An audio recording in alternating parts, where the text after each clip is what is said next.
When people think about the July 4th holiday, they think about fireworks, barbecues, family. But last week, many Americans saw something else, too. They saw more construction workers hard at work in their communities. They saw more hard hats and shovels and cranes and cement trucks operating day and night. They saw, in other words, Democrats' agenda in action, an agenda that has created over 35,000 new infrastructure projects over the last 2 years. These projects will mean millions of new, good-paying jobs across the country for years to come. New York's a terrific example. Last week, I was proud to announce that nearly $7 billion in federal dollars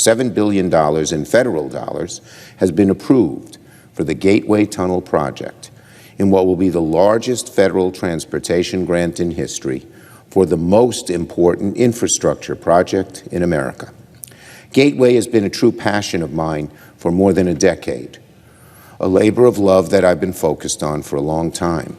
It's critical for our economy in the Northeast and, in fact, in the entire country. Should the tunnels under the Hudson not be usable, the Northeast and probably the country would go into recession. So this affects everybody.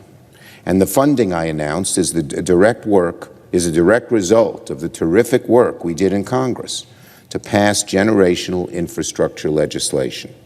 Our work over the past few years is paying off.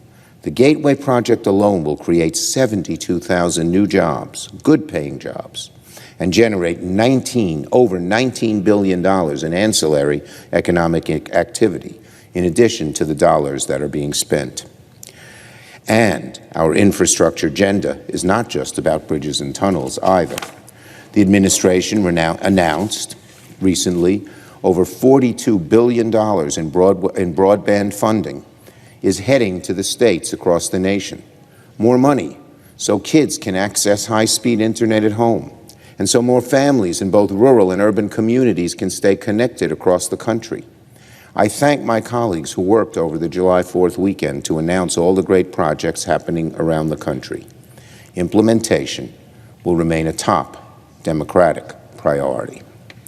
They are finally addressing the issue. Lawmakers in Congress from both parties are now showing support for another relief plan.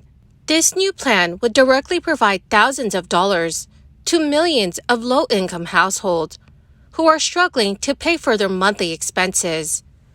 However, some Republicans have signaled that they would like to implement strict eligibility requirements.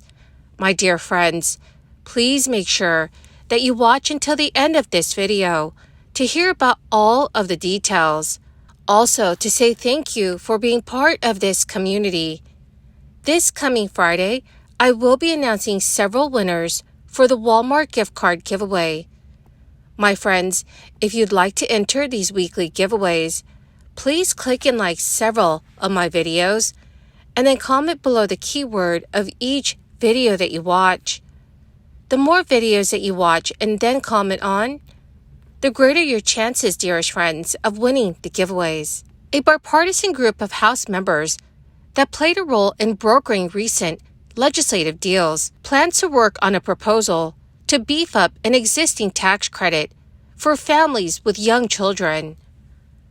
Problem Solvers Caucus co-chair Brian Fitzpatrick said the group is planning to launch a subcommittee to work on issues associated with the child tax credit, which currently provides up to $2,000 per child. That is a smaller benefit than one in place during 2021, but would be cut in half and applied to many fewer households after 2025 without any congressional action.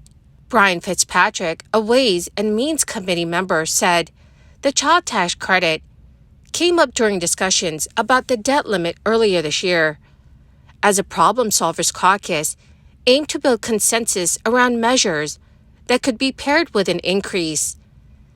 Also, the group now plans to continue discussions on that issue and others with bipartisan interests after the debt ceiling package did not address the matter. The Problem Solvers Caucus includes 64 members, evenly split between Republicans and Democrats, who aim to work across the aisle.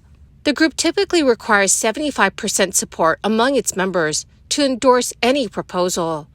So whether a bipartisan tax package comes together this year may hinge on negotiations around the child tax credit. Democrats have said a package extending business breaks will need to be balanced with tax measures to boost the social safety net, with some specifically naming the child tax credit. Representative Fitzpatrick said he has an interest in aiding lower-income households that earn too little to get benefits under the current child tax credit. Fitzpatrick has won convincingly in recent elections, but is still on the Democrats' target list for next year. He plans to ask Representative Jared Golden, a Maine Democrat, to be involved in the child tax credit discussions. When Democrats were considering extending the child tax credit expansion last Congress, Jared Golden said the benefit should be better targeted to benefit lower-income households for a longer period of time. The current maximum credit applies to households earning up to $400,000 a year. Representative Golden also specifically praised his party's proposal to permanently make the credit fully refundable, which would have meant that families who owe little or nothing in federal income taxes could still claim the full amount. While House centrists seek common ground on the child benefit, Senate Democrats have been highlighting their goal of reviving a 2021 expansion that created a fully refundable credit and were paid in monthly checks that were worth a total of up to $3,600 per child each year. Top Republicans have said they're not interested in a revival of Democrats' signature expansion. Still, there were hints at a finances taxation. So, dear friends, what are your thoughts on child tax credits? Please let me know what your thoughts are in the comments section below. Subcommittee Chair Michael Benet and Ron Johnson agreed in an unusual exchange that for decades, economic growth has benefited the wealthy, while leaving the middle class behind and keeping lower-income households in poverty, including children. Ron Johnson urged Benet to hold a series of roundtable discussions for lawmakers to work on the child tax credit and ways to alleviate childhood poverty. It is a proposal that Michael Benet said he would consider. The subcommittee's ranking member, John Thune of South Dakota, said that Republicans would like to extend their expansion of the child credit from the party's 2017 tax law that's currently set to expire after 2025. He said the GOP is open to proposals from Democrats, but not to their full 2021 expansion. The Congressional Budget Office has estimated that making the current law child tax credit permanent would cost $600 billion plus through fiscal 2033, while enlarging it back to 2021 policy may cost over $100 billion per year. Well, my awesome and amazing friends, that is the end of my daily stimulus update video for this Tuesday. My dear friends, thank you so much for joining me here and for being part of this community.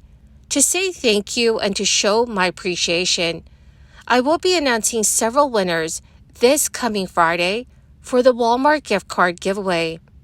My dearest friends, if you'd like to enter the weekly giveaways, please click and like several of my videos and then comment below the keyword of each video that you watch.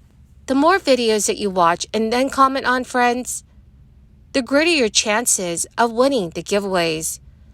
Thank you and have a wonderful and very blessed week.